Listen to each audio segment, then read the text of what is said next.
할렐루야. 오늘 예배에 참석하신 여러분 모두에게 하나님의 은혜와 축복이 충만하시기를 주의 이름으로 축원합니다. 우리 앞뒤 옆 사람과 함께 인사하실 때 오늘 잘 나오셨습니다. 멋지십니다. 예쁘십니다. 인사하겠습니다. 네.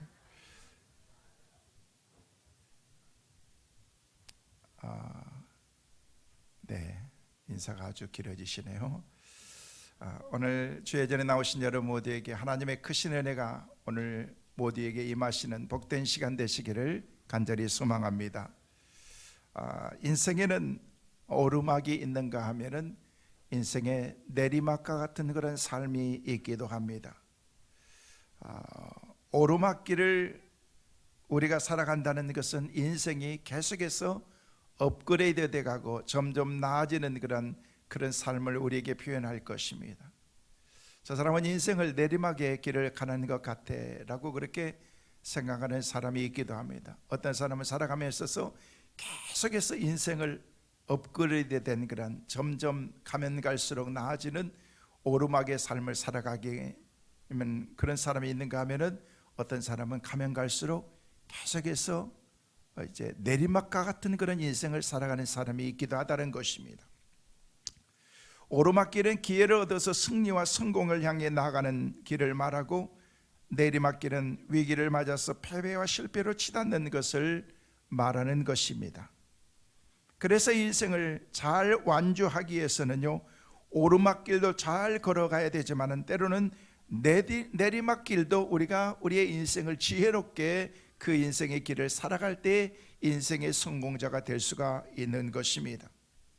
오르막길을 잘 걷는다는 것은 최선의 노력으로 승리와 성공을 기회를 잡는 것을 말하는 것입니다. 이에 비해서 내리막길을 잘 걷는다는 것은 우리의 삶 가운데 때로는 힘들고 어려운 일들이 있지만, 위기가 우리 가운데 있지만 그 위기 가운데서도 여전히 믿음으로 승리하면서 살아갈 수 있는 것을 우리에게 말하는 것입니다. 여러분이 인생에 찾아온 기회를 잘 살려서 크게 성공하는 사람이 있는가 하면 때로는 인생의 힘들고 어려운 위기 가운데서 그것을 극복하지 못해서 인생의 깊은 수렁과 같은 그런 삶으로 내려가는 그런 사람들도 있다는 것입니다. 이런 사람들은 그렇게 말합니다. 저는 인생에서 오르기만 했습니다. 그래서 오르는 법만을 배웠습니다. 인생에 내리막길이 있다는 것을 몰랐고 당연히 내려가는 것을 나는 배우지 않았습니다 라고 그렇게 표현하게 되는 것입니다. 저는 오늘 예배에 참석하신 여러분 모두가 다 인생의 성공자들, 계속해서 믿음을 향해서 주님을 향해서 나갈 수 있는 축복의 은혜가 우리 모두에게 있게 되시기를 주의 이름으로 축원합니다. 하나님께서 주신 그런 믿음의 여정 가운데서 내리막의 인생이 아니라 가면 갈수록 축소되어지고 잘못된 그런 인생이 아니라 가면 갈수록 잘 되어지는 여러분의 가정이 잘 되시길 바랍니다. 자녀들도 잘 되시길 바랍니다. 우리 교회도 잘 될 줄로 믿습니다. 한국 교회도 잘 될 줄로 믿습니다. 하나님 앞에 믿음으로 기도할 때 하나님께서 날마다 회복의 놀라운 은혜를 허락하여 주신다는 것입니다. 그러나 일부의 사람들은 내리막길을 그 삶 가운데서 지혜롭게 살아가는 사람들이 있습니다.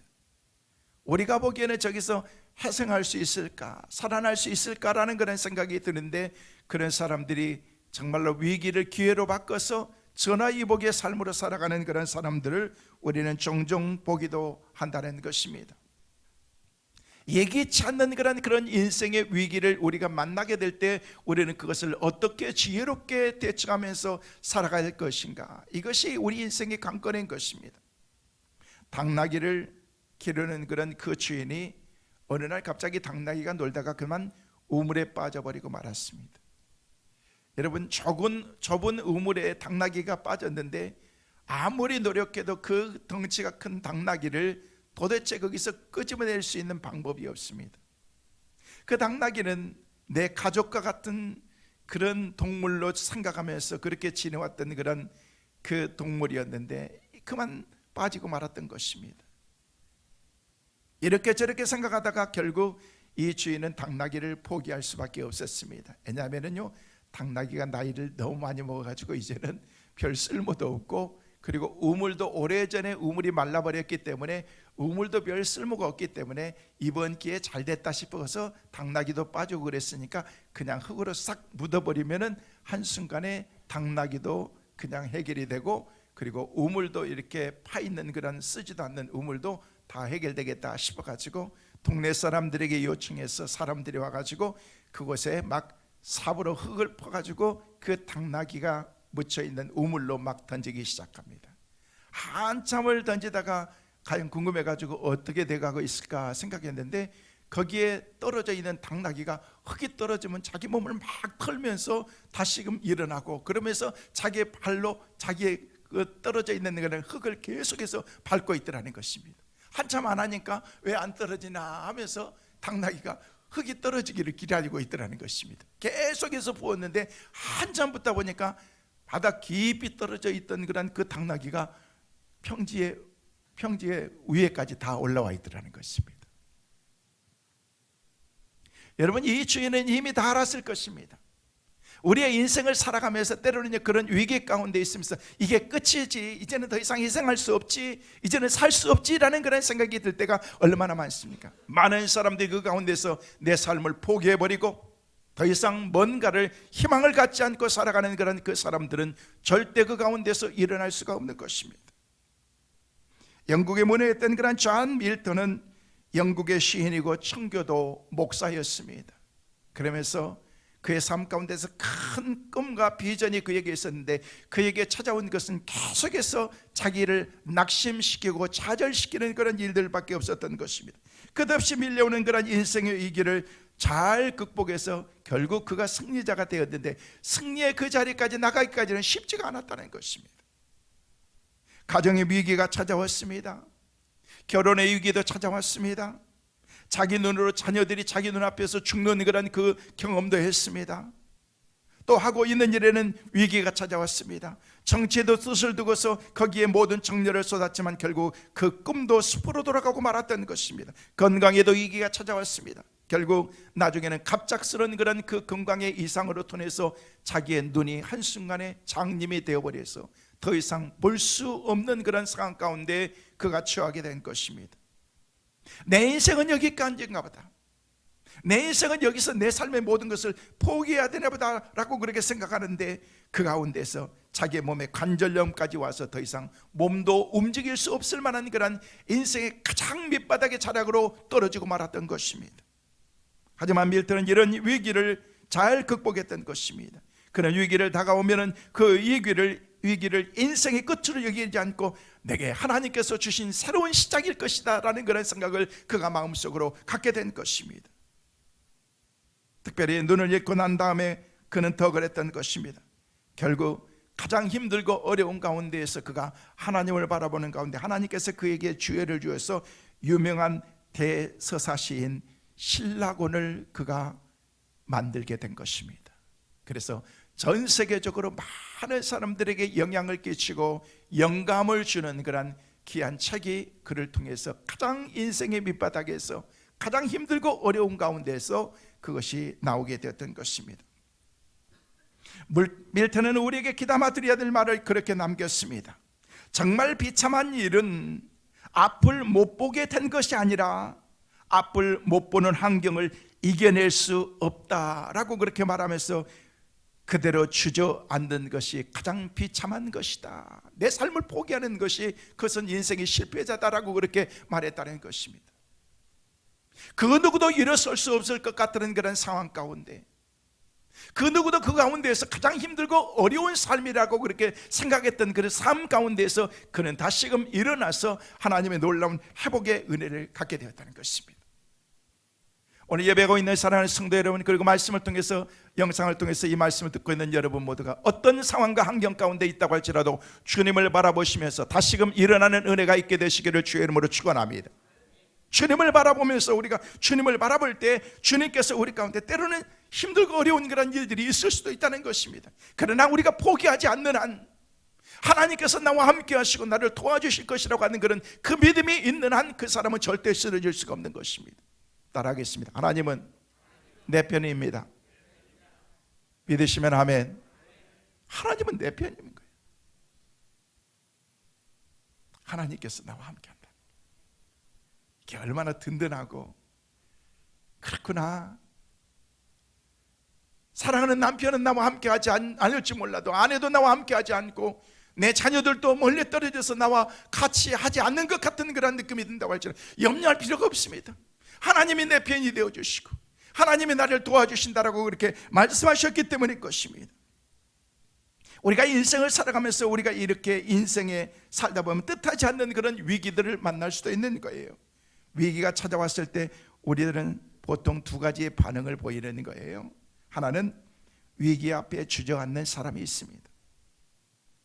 여러분, 태풍이 고목이 쓰러지면 다시 일으켜 세울 수가 없습니다. 인생이 그 가운데서 끝나버리는 것 같은 그런 삶 가운데서 그래, 나는 끝이지 라고 생각하면 진짜 그건 끝입니다.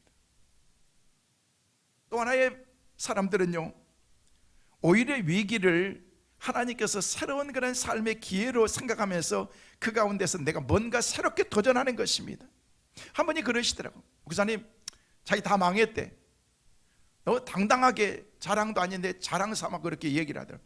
그럼 목사님, 저는 걱정 없어요. 정말 자수성가해가지고 정말 어느 정도 딱 올라왔는데 한순간에 그것이 다 그냥 날아가 버리고 말더라는 거예요. 그렇지만 자기는 괜찮다는 거예요. 다 없고 다 망했지만은요, 저는 걱정 없습니다. 저는 망한 것을 저는 생각하지 않고 좋은 경험을 했다고 생각합니다. 저는 그 얘기를 딱 듣는 건 당신은 성공할 것입니다 라고 생각했는데 불과 3, 4년 만에 다시금 재기하더라고요. 일어나더라고요. 그런 정신이면 일어날 수가 있다는 것입니다. 내가 어떻게 해서 이 자리까지 왔는데 이걸 다 잃어버리고 내 인생은 망했구나라고 그렇게 생각하면 그 사람은 망한 거예요. 망한 거예요. 이것은 내게 주신 레슨이었다는 것입니다. 좋은 경험이었다는 거예요. 이 경험이 있기 때문에 그런 경험이 하나도 없는 가운데서 나는 이만큼 올라왔었는데 이제는 그런 경험의 재산이 있기 때문에 나는 일어설 수 있다는 것입니다. 여러분, 이게 바로 믿음인 것입니다. 여러분 스스로에 대한 그런 그 믿음, 내가 내 자신을 신뢰하지 못하면 누가 여러분을 신뢰하겠습니까? 여러분 스스로가 자신에 대한 그런 신뢰를 가지면서 너는 할 수 있어, 나는 할 수 있어. 할렐루야. 여러분이 그런 믿음을 가질 때 그 가운데서 우리는 낙심하지 않고 두려워하지 않고 담대하게 우리의 삶을 살아갈 수가 있다는 것입니다. 오뚜기처럼 그 가운데서 다시금 일어날 수가 있는 것입니다.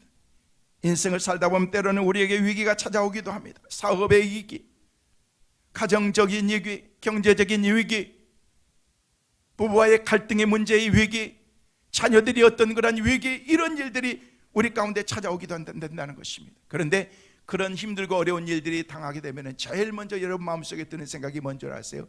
거의가 다 두려운 마음이 든다는 거예요. 내가 이제는 끝난 것 같아. 나는 망한 것 같아. 나는 여기까지인가 봐. 라는 그런 마음들을 보편적으로 많이 갖는다는 것입니다. 그러면 그 마음들을 가지고 있으면 절대 우리는 회복할 수가 없는 것입니다.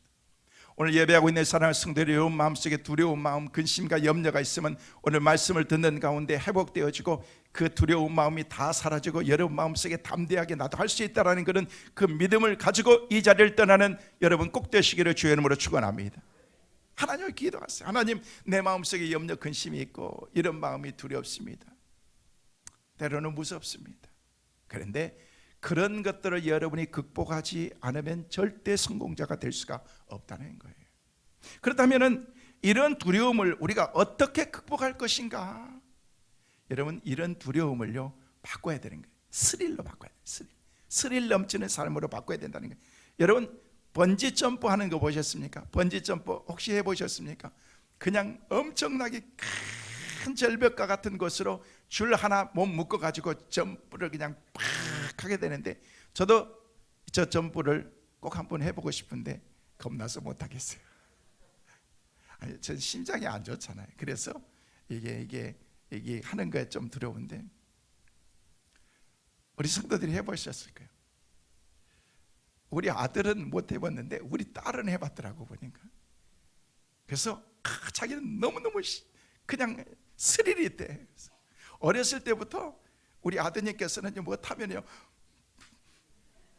무서워가지고 이러는데 우리 딸은요 막 타자마자 막 엔조이하면서 막 하면서 그러더라고. 작년에는요, 갑자기 영상을 찍어가지고 보냈어요. 무슨 영상인가 봤더니 그 하늘을 나는 비행기를 타가지고 비행기에서 그냥 뛰어내리는 거, 낙하산되고 뛰어내리는 거 있잖아요. 내가 깜짝 놀란 거야. 세상에, 아니 지가 지금 싱글도 아니고 결혼해가지고 지 신랑도 있고 다 그러는데 무슨 배짱으로 이렇게 해가지고 이렇게 뛰어내리나 그랬더니 자기 남편한테 얘기하면 분명히 노라고 그렇게 얘기할 것 같아서 새벽 일찍 자기 일이 있어서 나간다고 얘기하고 나가가지고 찍어가지고 보냈더니 지 남편이 첫 마디가 오 마이 갓. 저도 그걸 보면서요 얼마나 놀랐는지 몰라요. 야, 그거 어떻게 위험한데 어떻게 그걸 했어요? 아빠 그게 너무너무 스릴이 있는데 자기가 꼭 한번 해보고 싶었는데 해보지 못하고 결혼을 했대. 그래서 그냥 나중에 이제 애나 낳고 그럼 쉽지 않잖아요. 그래서 그냥 한번 마음먹었기 때문에, 계획을 했기 때문에, 인생의 계획 가운데서 한번 꼭 해보고 싶은 거였다라고 얘기하면서 그걸 한 거예요. 야, 겁도 없더라고 보니까. 그럼 자기는요 그게 너무 스릴이 있다는 거예요. 막, 야, 무섭지 않니? 뭐가 무서워? 그냥 뭐가 그냥 딱 안전하게 매 있고 딱 이렇게 낙하산도 있고 자기를 낙하산 떨어질 때 헬프해 주는 사람도 있기 때문에 걱정 없다는 거. 그러면서 이 사진을 찍어가지고 막 하면서 이렇게 하면서 메시지까지 보냈더라고요. 인생을 즐기는 거예요. 두려움을 담대함으로 여러분 마음속에 갖는 순간 내 마음속에 두려움은 사라지게 되는 것이. 두려움만 여러분의 삶 속에 사라지게 되면 그때부터는요 아무런 문제가 될 수가 없는 거예요. 문제로 보기 때문에 그게 문제가 되는 거예요. 그러나 그 문제 가운데서도 하나님이 여전히 주님이 내 편이라는 그런 그 생각을 가지면요 그 가운데서 우리가 얼마든지 담대할 수가 있다는 것이죠. 그래서 여호수아 1장 9절 말씀에는 우리에게 그렇게 말씀하고 있습니다. 함께 보시겠습니다. 강하고 담대하라. 두려워하지 말며 놀라지 말라. 내가 어디로 가든지 내 하나님 여호와가 너와 함께 하느니라. 할렐루야. 여러분이 어디로 가든지 주님이 함께 하실 줄로 믿습니다. 나의 가는 길을 주님이 하시고 주님이 나와 동행해 주신다는 것입니다. 그 주님을 바라고 믿음으로 살아갈 때 하나님께서 여러분의 삶 가운데 두려움은 사라지고 근심 염려는 사라지고 주님께서 주신 그런 평안으로 가득하게 될 줄로 믿습니다. 뿐 아니라 또 하나는요 정말 이런 힘들고 어려운 가운데 처하게 될 때 우리가 갖는 그런 마음이 두려움과 더불어서 원망 불평이라는 거예요. 늘 말씀을 드리지만 불평하지 마세요. 불평은 사탄이 주는 생각인 거예요. 교회 안에서도 원망 불평하지 마세요. 누가 그러더라고. 이게 사실인지 아닌지 모르겠지만 예수 믿는 사람들이 제일 불평하고 말이 많대. 우리끼리니까 얘기지만요 꼭 틀린 거는 아닌 것 같아요. 맞아요? 틀려요? 틀려요? 네, 그러면 틀린 거죠. 뭐 그러면 틀린가 보다. 네, 말이 많아요. 뭐가 이렇고 저렇고 막 불평도 많고. 교회가 어떠니, 목사님이 어떠니, 목사님이 스타일은 왜 저러니, 목사님은 똑같은 스타일이고 뭐 얘가 스타일 가지고 얘기하고 막 성도들 어떡하지. 여러분 불교 다니는 사람들이 스님들 뭐 스타일 가지고 얘기하는 사람 봤습니까? 스님들 머리 스타일 가지고 얘기하는 사람들은 불교 있는 사람은 아무 스타일도 없으니까 항상 같은 스타일이니까 우리 목사들도 빡빡 밀어버려야 되려나 봐. 이러쿵저러쿵 말할 필요 없는 거예요. 그냥 무조건적으로 하나님께서 주신 내게 주신 은혜다 생각하면 모든 것이 하나님께서 주신 그런 은혜로 우리가 받아들이게 되는 건데 우리가 그 마음속에 그 마음이 없기 때문에 내 마음속에 원망과 불평 가운데서 우리가 살아가게 된다는 것이 절대 그 가운데서는요 그 문제가 해결되지 않는 것입니다. 모든 것이 하나님의 은혜인 것을 믿으시고 무조건적으로 감사하는 이번 한 주간의 삶을 살아가는 우리 모두가 되시기를 주의 이름으로 축원합니다. 많은 사람들이 힘들고 어려울 때 왜 하필 내게 이런 일이 일어났는가라는 그런 생각이 들기도 합니다. 그 원망 때문에 그동안 잘해오던 그런 신앙생활도 우리는 제대로 하지 않습니다. 믿음이 흔들리거나 인생의 위기를 극복할 힘도 잃어버리게 되는 것이 그러면은요 그 원망을 어떻게 처리할 수 있을 것인가? 답은 간단합니다. 우리의 생각을 바꾸는 것입니다. 따라하겠습니다. 내 생각을 바꾸자. 내 생각을 바꾸자. 옆 사람한테 이 얘기하세요. 네 생각 바꿔 얘기하세요. 빨리 얘기하세요. 빨리. 지자님, 반주자님한테 네 생각 바꾸는 진짜 네라고 하면 돼요. 장로님 생각 바꾸세요 그래야지. 내 생각 바꾸. 여러분이 남편 생각 바꾸려고 그러지 마세요. 너만 바꾸면 돼. 자녀들 바꾸려고 그러지 마. 안 바뀌어요.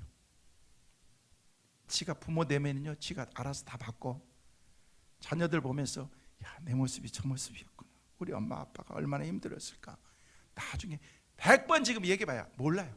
지가 새끼 낳고 살아봐야지 나중에. 그래, 그러자 우리 어른들 그래, 나중에 네가 네 새끼 낳고 살아봐라. 그래 내 마음 알지. 그 마음을 알면은요 다 철드는 거예요. 근데 철들면 간다는 거예요. 이게 우리의 문제인 거예요. 하나님 앞에서 늘 우리가 철들게 믿음으로 살아야 되는데 이게 아니니까 맨날 원망하고 불평하면서 그냥 감사가 없이 우리 인생을 살아가는 것입니다. 뇌성마비로 인간다운 삶을 살지 못하고 있는 1급 장애인인 잘 아는 송명희 시인을 아실 거예요. 이 송명희 시인을 저는 오래전에 만나서 함께 이분을 모시고 이렇게 교회에 모시고 같이 이렇게 집회도 하고 그러는데 너무너무 불편하세요. 말도 제대로 못하세요. 말도 못하고 하나님 감사합니다를요 우리는 이렇게 쉽게 할 수 있잖아요. 근데 그분은요 말 하나를 못하게 하나님 하면서 그러는 다음에 그 다음에 합니다. 그게 안 되는 거예요. 우리는 무슨 말인지 모르겠어. 어머니가 다 옆에서 통행해 주는 거예요. 근데 정말 1급 장애인으로서 자기 몸 하나 가누지 못하고 말도 제대로 못하는 그런 그 여인은 이런 시를 지었습니다. 나라고 하는 그런 시입니다. 나 가진 재물 없으나, 나 남이 가진 지식 없으나, 나 남에게 있는 건강 잊지 못하나, 나 남이 없는 것 있으니, 나 남이 못 보는 것 보았고, 나 남이 듣지 못하는 음성 들었고, 나 남이 받지 못한 사랑 받았고, 나 남이 모르는 것 깨달았네. 공평하신 하나님이 나 남이 없는 것 갖게 하셨네.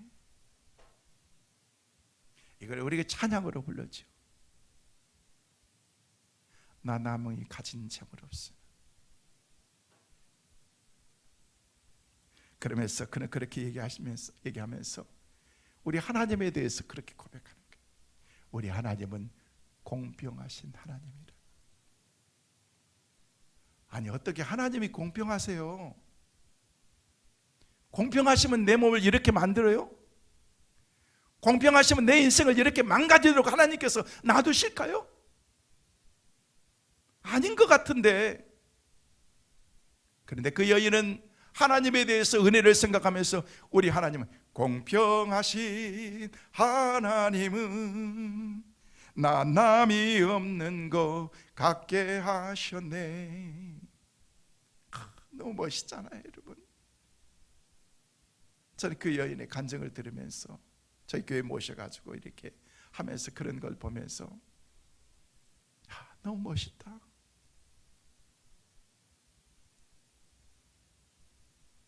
어떻게 공평하신 하나님이라고 말할 수 있겠느냐는 거예요. 적어도 다른 사람 정도는 돼야지. 아니 그 정도는 되지 않는다고 할지라도 어느 정도는 돼야지 하나님 앞에서 우리 하나님은 공평하세요라고 그렇게 말하는데 자기 인생이 송두리 엉망으로 되어버리는 그런 그 삶 가운데서 하나님을 향해서 고백하기를 우리 하나님은 공평하신 하나님입니다 라고 그렇게 말하고 있다는 것입니다. 왜냐하면 나 남이 없는 것 있으니 나 남이 보지 못하는 것을 나는 보고 있다는 것입니다. 다른 사람이 듣지 못하는 음성을 나는 듣고 있다는 것입니다. 하나님과의 그런 친밀한 그런 그 교제와 만남의 그 삶 가운데 있기 때문에 그런 그 삶 가운데서 하나님을 표현하기를 공평하신 하나님은 다른 사람이 가지고 있는 것을 나는 없지만은요 그래도 다른 사람이 갖지 못한 것을 하나님께서 내게 갖도록 만들어 주셨다는 것입니다. 성도 여러분 원망하지 마세요. 불평하지 마세요. 여러분에게 주신 하나님의 은혜가 여러분에게 꼭 맞는 줄로 믿으시고 무조건적으로 감사하는 은혜가 있게 되시기를 주의 이름으로 축원합니다. 우리는 그렇게 살아야 되는 것입니다.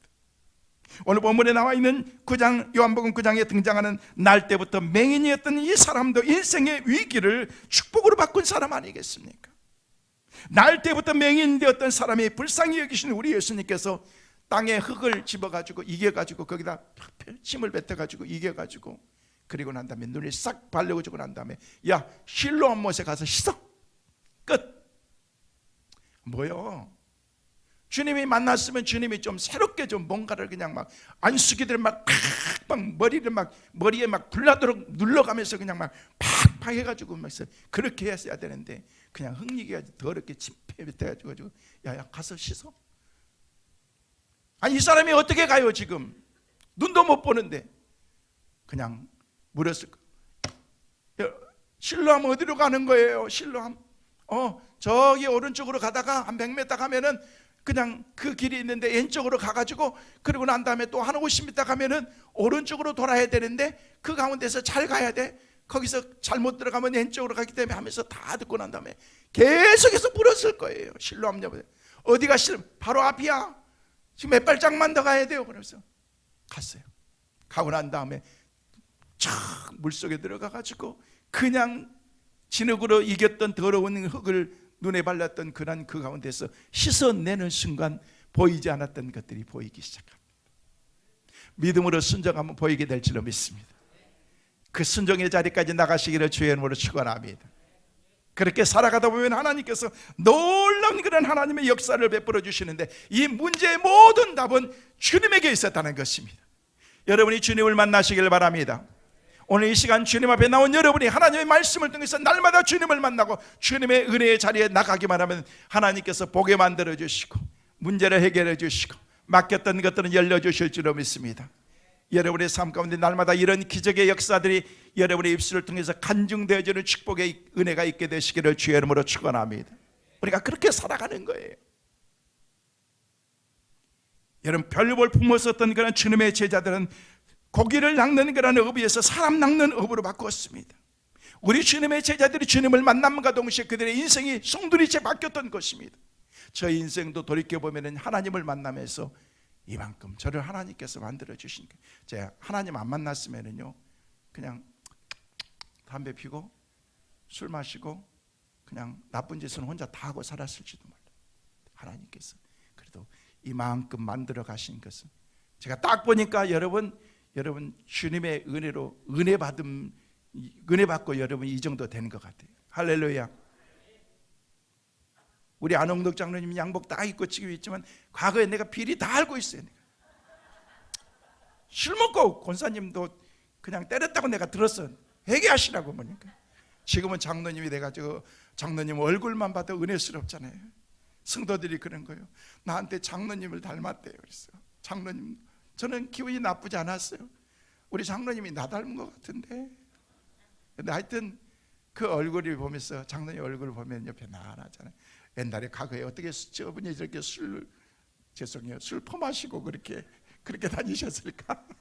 근데 은혜 받고 다 세상 끊어버리고 술 끊어버리고 이제는 가정에 충실하고 자녀들에게 헌신하면서 성도들에게 존경받는 여러분 우리는 얼마든지 바뀔 수가 있습니다.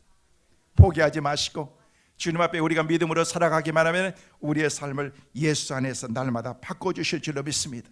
성도 여러분 주님 전에 나오신 여러분 모두에게 하나님께서 주신 그런 이 인생의 위기 가운데서 날마다 하나님이 베풀어 주신 축복의 삶으로 회복되어지는 은혜가 있기를 간절히 소망합니다. 그러기 위해서는 우리가 어떻게 될 것인가? 저는 간단하게 세 가지 말씀을 드립니다. 첫째로 인생의 위기를 극복하기 위해서는 맹인처럼 예수님을 반드시 만나야 된다는 것입니다. 인생엔 위기가 늘 있습니다. 예수 믿고 산다는 게 다 만사가 형통하는 건 아니거든요. 예수 믿으면 다 축복이고요. 예수 믿으면요 날마다 천국이에요. 뭘요? 예수 믿어도 지옥일 수도 있습니다. 사업이 망할 수도 있습니다. 만사가 불통할 수도 있습니다. 나는 예수 믿는 그 자체 때문에 때로는요 힘들고 어려운 그런 상황 가운데 처할 수도 있다는 거. 오늘 본문에 보니까 이 치유받은 맹인에게 생각지도 않았던 새로운 위기가 그에게 찾아왔습니다. 그 위기가 뭐였습니까? 시비 거는 사람들이 생겨나는 거예요. 바리새인들이 날 때부터 맹인된 그런 사람을 안식일에 고치겠다고 고쳤다는 그런 이유 때문에 시비를 걸고 있는 거예요. 얼마나 못된 사람들이잖아요. 이 날 때부터 소경이었던 이 사람이 바리새인들이 자기 부모나 자식이었다면 그렇게 얘기했겠어요? 지금 예수님께서 기적을 베풀어 가지고 날 때부터 맹인됐던 사람이 주님께서 딱 고쳐져 가지고 보게 됐다고 얘기하면서 발딱발딱 뛰는데, 그러면요 바리새인이 아니라 바리새인 할아버지라고 할지라도 할렐루야 하면서 막 좋아가지고 세상에 이런 일이 어디 있나 하면서 그러는데, 그 가운데서 막 시비 걸고 야 이건 아니야, 이건 불법이야, 이건 아니야, 원래로 돌아야 돼. 세상 말로 싸가지가 없는 거예요. 어떻게 그럴 수가 있겠느냐는 거예요. 아니 내 가족이 그렇게 기뻐하는데 어떻게 그 사람이 그렇게 할 수 있겠느냐는 거예요. 여러분 같으면 그렇게 하겠어요? 여러분 자식이 눈 못 봤어요. 목사님이 기도해가지고 안수해가지고 그냥 눈이 벌떡 뛰어가지고 눈이 보게 됐어요. 아 이거 안식일에 이거는 안 되는데 하면서, 이건 불법이 하면서 그럴 거예요? 이건 아니잖아요. 바리새인들이 그랬다는 거예요. 시비 걸고 있는 거예요. 시비 걸고 자기 아버지에게 찾아가가지고 얘기하는 거예요. 이 사람 날 때부터 맹인 아니었죠? 당신 아들 나면 저부터 맹인 아니었잖아 하면서 따지는 거예요. 이게 오늘 본문에 나와 있는 말씀이라니까요. 사람들에게 얘기하는 거예요. 너 이 사람 알아? 우리는 모르잖아. 안식일에 이걸 하는 건 불법이잖아. 여러분 율법에 우리 주님께서 오신 것 자체가 뭐였어요? 율법을 완성시키시기 위해서 오셨다라고 얘기했잖아요. 근데 율법에 매여 있으면 절대 기적의 은혜를 베풀지 못합니다. 죽어가는 사람이 있어도요 약 발라가지고 적당히 해야지, 낫게 하면요 율법에 어긋나는 거예요. 율법을 어기는 거예요. 우리는 다른 사람의 장점을 봐야 되는 것입니다. 여러분 우리 주보에 나와 있는 그런 그 주보에 나와 있는 게 뭐예요? 뭐라고 나와 있어요? 여러분 보기나 하세요. 여러분 나의 단점은 찾아고치고, 따라하겠습니다. 나의 단점은 크게 나의 단점은 찾아고치고 다른 사람의 장점은 찾아 세워주자. 그렇게 살기 원하신 분들은 믿음으로 아멘 할렐루야. 이게 인생의 답인 거예요. 다른 사람의 장점을 봐야지 맨날 단점만 보고. 좋은 면을 보세요. 좋은 면. 성도들 보면은요 다 좋아. 나는 여러분 다 예뻐, 다 예뻐. 좋은 면들 보시면서 긍정적인 면. 성도 여러분, 우리가 가진 모든 것들은 하나님의 은혜입니다. 감사해야 돼. 하나님 나에게 이렇게 건강 주신 것도 감사합니다.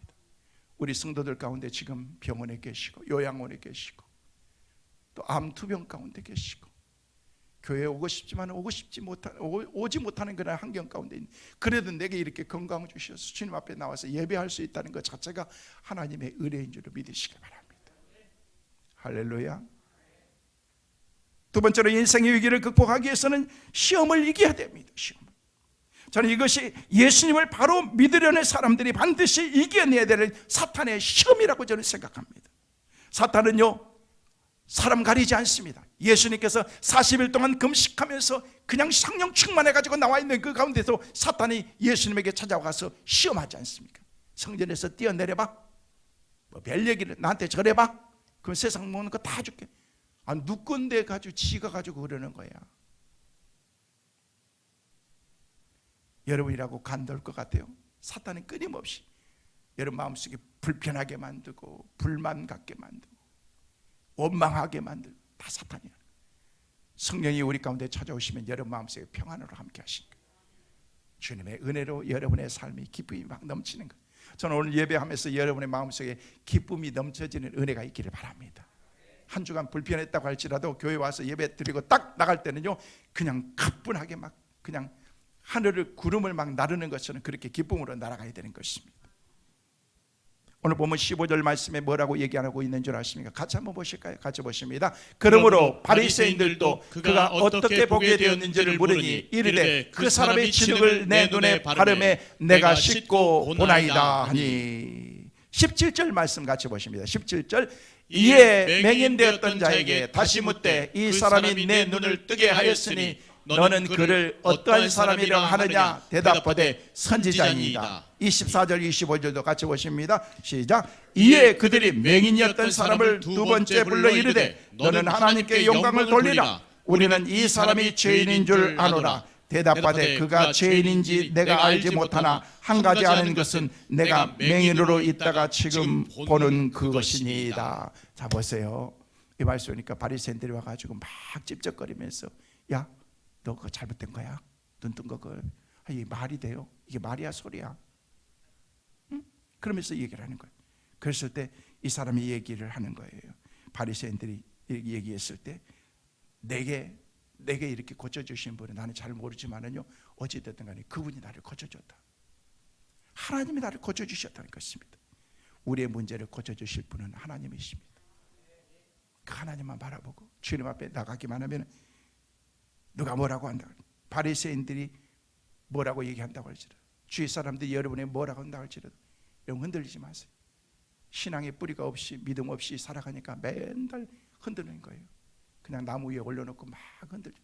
어떤 사람은 흔드는 은사가 있어. 올려놓고 맨날 위에 사람이 춤을 추든 말든 막 이렇게 떨어지든 말든 상관하지 않습니다.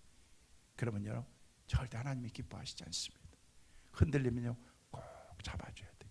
편안하게 잡아주고, 염려하고 근심하면 집사님 걱정하지 마, 내가 기도할게, 이렇게 해야 되는데 집사님 그지?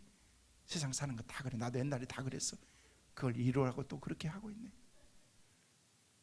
다 그런 걸 신앙생활하는 경험하는 거야. 자기는 경험했다는 거예요. 그걸 이루가 아닌 것입니다. 그때는 가가지고 권사님 나 기도할게, 얘기 딱 한번 하면 되는 거예요. 집사님 우리 같이 기도하자, 다른 얘기 덜 필요 없어. 아니면 가가지고 그냥 순댓국이라도 하나 사주면 돼. 그게 이런 거지. 성도 여러분, 우리 예수님께서 이렇게 말씀하셨습니다. 마태복음 10장 32절 33절에 우리에게 그렇게 말씀하십니다. 같이 보십니다. 창세 이후로 맹인으로는 난 자의 눈을 뜨게 하였다 함을 듣지 못하였으니 이 사람이 하나님께로부터 오지 아니하였으면 아무 일도 할 수 없었으리이다.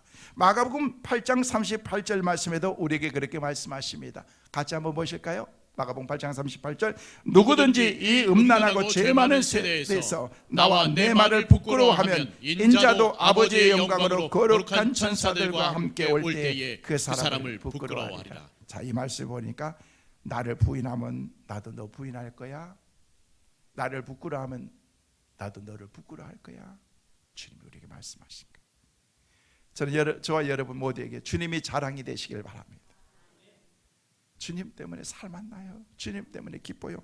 이렇게 우리의 삶이 되어야 된다는 것입니다. 그때 여러분은 인생의 승자로 살아갈 수가 있는 것입니다. 마지막으로 인생의 위기를 극복하기 위해서는 맹인처럼 예수님을 증거하면 됩니다. 예수님을 증거하는 거예요. 우리 오늘 본 말씀을 통해서 놀라운 사실 두 가지를 발견하게 됩니다. 하나는 맹인이 예수님에 대해서 증언하면 할수록 예수님 앞에서 믿음이 성장하게 된다는 것입니다. 답이 나와 있습니다. 저는 여러분의 믿음이 성장하시기를 간절히 소망합니다. 믿음이 성장하기 위해서는요, 여러분의 입술을 통해서 예수를 간증할 수 있기를 바랍니다. 증거할 수 있기를 바랍니다. 자, 오늘 본문의 9장의 15절 말씀에 뭐라고 얘기하는지 보십시오. 같이 읽습니다. 그러므로 바리새인들도 그가 어떻게 보게 되었는지를 물으니 이르되 그 사람이 진흙을 내 눈에 바르매 내가 씻고 보나이다. 자, 이게 말씀이니까 이 사람이 얘기하기를 예수님에 대해서 그 사람이라고 변화합니다. 자, 그 뒤에 17절 말씀 같이 보십니다. 이에 맹인되었던 자에게 다시 묻되 그 사람이 내 눈을 뜨게 하였으니 너는 그를 어떠한 사람이라 하느냐 대답하되 선지자니이다. 자, 15절 말씀 보니까 그 사람이라고 얘기했던 사람이 또 물어보니까 선지자라고 그렇게 얘기합니다. 그 뒤에 쭉 넘어가지고 33절 말씀 보니까 이 사람이 또 이렇게 고백합니다. 같이 보십니다. 이 사람이 하나님께로부터 오지 아니하였으면 아무 일도 할 수 없었으리라. 할렐루야. 이런 고백이 그에게 있었다는 거예요. 날마다 막 신앙이 막 쭉쭉쭉쭉 성장하는 거예요. 저는 말씀 묵상하면서 하나님, 우리 성민의 가족들이 오늘 말씀을 듣는 성도들이 날마다 이런 신앙의 성장이 있게 하여 주옵소서. 우리는 날마다 장성한 분량에 이르기까지 주님 앞에 서는 그날까지 날마다 신앙이 성숙해야 된다는 것입니다. 그러니까 이제 이 눈 뜬 사람이 그걸 물어보는 거예요.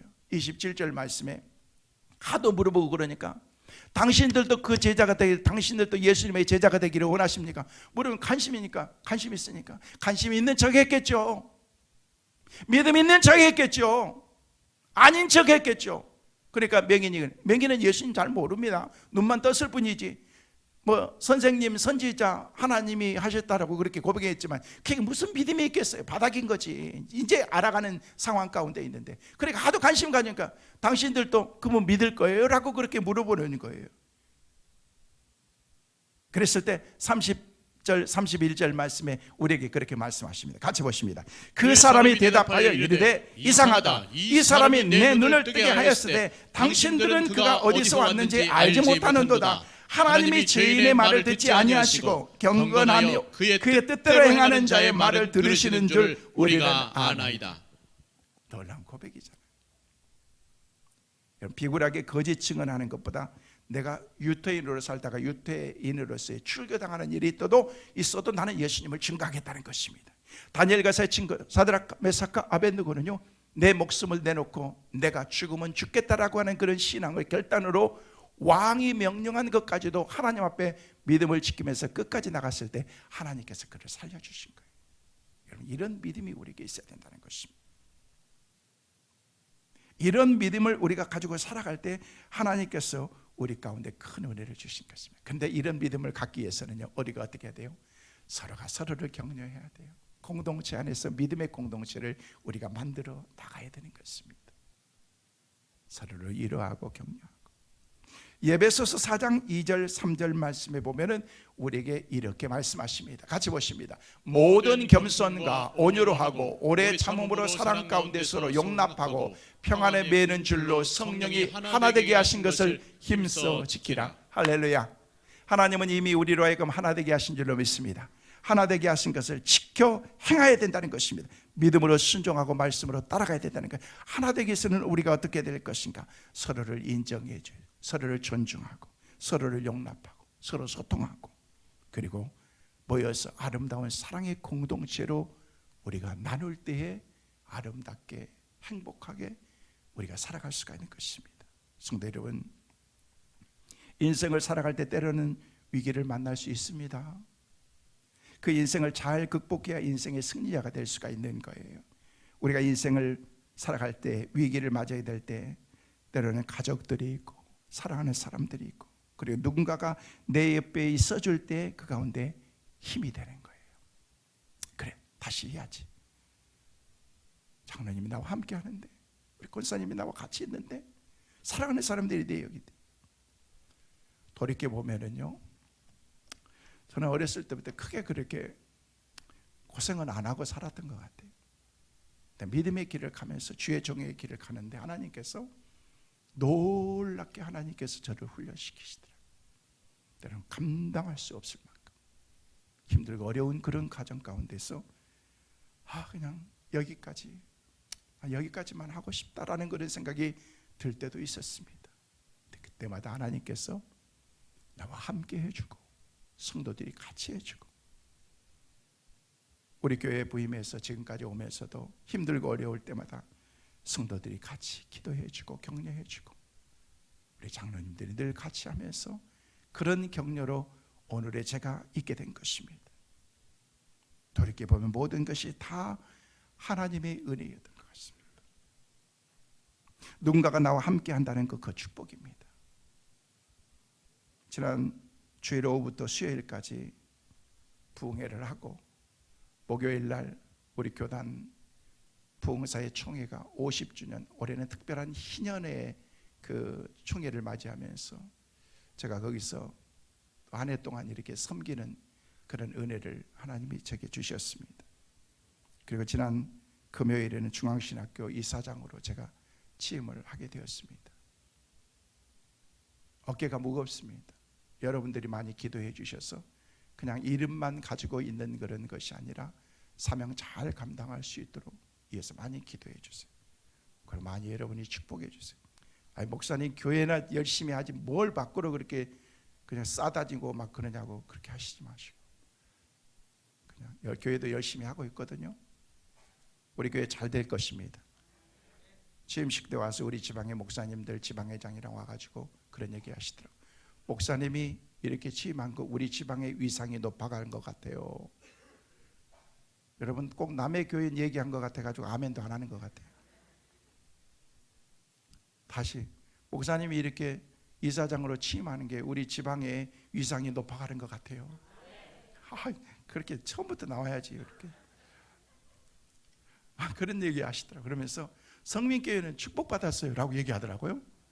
할렐루야. 저는 진짜 그렇게 생각합니다. 그렇잖아요. 전 이번에 하면서 그 강다리 꽃 오늘 지나면요, 자랑하려고 리본 달아놨어요. 좀 알아줬으면 좋겠어요. 네. 그냥 여기저기서 그냥 저는 꽃 하나 보내주세요. 나 취임하는데 여기 그렇게 할 수도 없고 하는 것도 아니고 그런 것도 아닌데 여기저기서 유명한 사람들이 꽃다발 그리고 케이크까지 보내주세요. 한 30명이 막 보냈더라고요. 너무 감사하잖아요. 우리 성도들도 와서 이렇게 축복의 자리 같이 해주셔서 너무 감사해요. 제가 어깨는 무겁지만은요, 제가 진짜 사명 잘 감당해요. 중앙신학교는요, 제가 이미 막 잡았습니다. 지난 수련회 가가지고 우리 학생들에게 얘기했어요. 수련회 하면서 오전 저녁 하면서 여러분들이 울 때 나는 같이 울 거예요. 여러분들이 웃을 때 저는 같이 웃을 거예요 했더니 학생들이 눈이 동그랗더니만 눈물이 뚝뚝 흘리더라고. 보니까 말만이 아니라 진짜 그렇게 하고 싶어서 하나님이 주신 사명 잘 감당할 수 있다. 왜냐하면요, 이런 사명을 하나님이 내게 주셨는데 기쁨으로 이 사명 잘 감당할 수 있도록 저는 여러분의 축복 속에 이 일들을 하고 싶어요. 더 많이 격려해 주시고 힘들고 어려울 때마다 기도해 주시고 또 막 팍팍 저를 밀어주세요. 낭떠러지 서 있을 때 밀면 안 돼요. 힘들고 어려울 때 쫙쫙 밀어줘서 힘있게 아름다운 사역 잘 감당하고 저와 여러분을 통해서 하나님의 큰 영광 드러나는 그 은혜와 축복이 우리 모두에게 있게 되시기를 주의 이름으로 축원합니다.